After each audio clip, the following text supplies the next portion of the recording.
What's going on, everybody? Mortem here, this time bringing you an early preview of Frostpunk 2, a survival strategy game that is obviously a sequel to the original Frostpunk, which came out in, I believe it was 2018. Frostpunk 2 has a closed beta going on right now that the game's publisher and developer, 11-Bit Studios, invited me to, which obviously gave me the opportunity to bring this preview to you. So if you're not familiar with Frostpunk 1, the gist here is that we are managing an entire society that is living in a post-apocalyptic wasteland, because apparently it's post-apocalypse week, but the entire area around them is completely frozen over and extremely cold, and thus managing your heat levels and people's needs so they don't freeze or starve to death is kind of the name of the game. Now, 2 focuses a lot more on the human element in that regard, introducing things like communities you have to manage, a council that will vote for laws, while you have to manage your relationship with all of the various factions within that council, as it were, or deal with the very destructive consequences. But let's talk a little more specifically about the preview here. So, currently we can only play in what they call their Utopia Builder, which gives you a handful of map scenarios to run through and lets you build largely however you want, outside of a few general ambitions. There will be a story mode coming with the full release in July, but that is not currently something that I have access to, but there will be a story mode. Now for the Utopia Builder, there's some important decisions you'll make right at the start, obviously with the map we choose to start on, determining our access to things like resources, etc. And then there is our communities. This is actually a really important choice because this determines the starting communities that you'll have access to in your city. These are groups of people with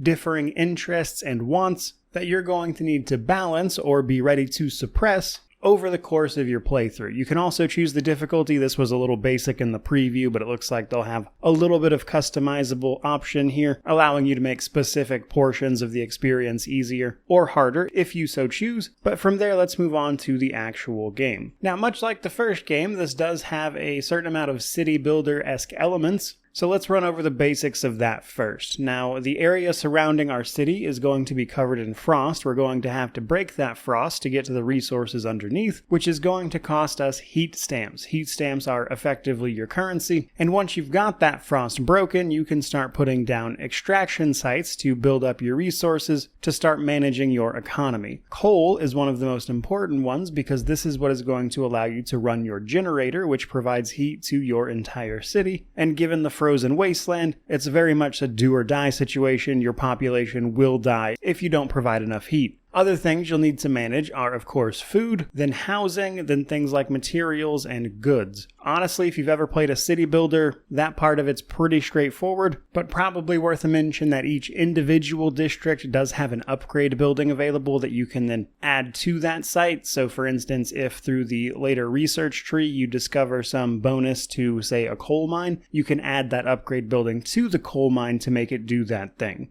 Now, all of these districts cost heat. The districts themselves have to be ran by workforce, so you have to have people available to do the work you're trying to do, which means you need to manage your people, the districts, what those districts are doing for you in the economy, while also making sure all of these people and those districts have the materials they need, be that heat or food. So far, so good. Now, once you get a little farther in, you'll be able to set up a research institute, which opens up your tech tree, if you will, which is going to allow you to choose between a few different options presented by the communities in your city. These are upgrade paths that you'll have to choose one or the other on, and while they are generally positive, they do usually come with drawbacks as well, such as increasing the potential for disease or requiring more materials or heat to run. Just a little farther still, you'll then establish your council building on your main city district. This is what is going to open up the law system. Basically, the communities represented in your city are going to be seated on the council based on how much of the population they represent. Now at the start of the game, when there's only 2, that's not such a big deal. You'll have the ability to enact laws on a variety of different subjects, such as admission to your city, general welfare, disease prevention, laws around child labor, and things of that nature. But in order for these to pass into law, they have to be passed by the council, which requires a majority vote. Now, if you don't have the numbers because what you're trying to enact goes against the worldview of the communities that are represented, then you'll have to negotiate a little bit. This usually is the offer of allowing them to pick the next vote to enact or some other acquiescence to essentially guarantee their votes right now. However, you will be held to that particular demand or commitment. Basically, if you don't do it, you lose influence and trust with that particular community. And how much the individual communities like or dislike you plays a big role in the rest of the game, because this is where it starts to get a little more complicated, because communities are going to spring up through the course of play. You'll start off with 2, but you will ultimately have more, which means your attention is going to be split between managing the actual needs of your city and then managing the demands and needs of individual communities, and you'll have to sort of wheel and deal your way through that, or fail miserably and everyone dies. And if the approval of an individual community gets low enough, they can cause you some real problems, such as starting protests that shut down entire districts of your city, which in the case of this game means that demands aren't being met, which means people might actually die. To give a very extreme example, in my playthrough, the technocrats were not big fans of mine, so they initially shut down a worker district. I could have potentially, if I had the guards to do so, just sent them in and forcefully suppressed the riot or protest, or you can negotiate to increase their favor. They're usually protesting for a reason, and as the overlord of the city, so to speak, you can actually just do that thing, which will increase their approval and get them to stop protesting, and there's a few other options in there as well, but that's the gist of it.